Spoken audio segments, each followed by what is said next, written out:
Aš esu Vilma Urbutė, nepriklausoma nekilnojamo turto brokerė. Sveiki, o aš esu Laura Stankūnė, įmonės Laureka atstovė.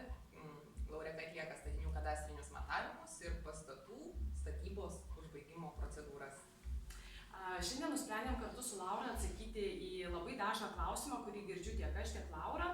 Ar galima registruoti nebaigtą statybą? Taigi, Laura.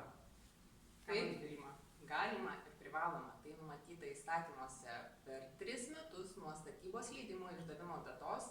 Jeigu pastatas pradėtas statyti, privaloma jį registruoti. O sakyk, Laura, kitas klausimas tada. Ką turėtų žmogus žinoti, jeigu nori pirmą kartą tai padaryti? Tam reikėtų kreiptis į registro centrą, pateikti ten kadastrinių matavimų bylą ir prašymą.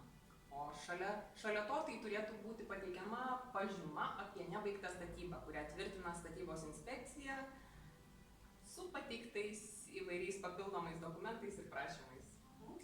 Ir, Laura, paskutinis klausimas būtų tau, kokiais atvejais rekomenduotum tai daryti, registruoti nebaigtą statybą, dėl ko tai svarbu? Na, kaip minėjau, tai numatyta įstatyme. Kitas dalykas, dažnai šiai dienai susiduria žmonės su situacija, kad kreipiasi statydami savo būstą į bankus, kad gautų paskolą. Tai, pavyzdžiui, netgi ir išliejus pamatus, jau galima juos registruoti ir kreiptis į banką dėl finansavimo.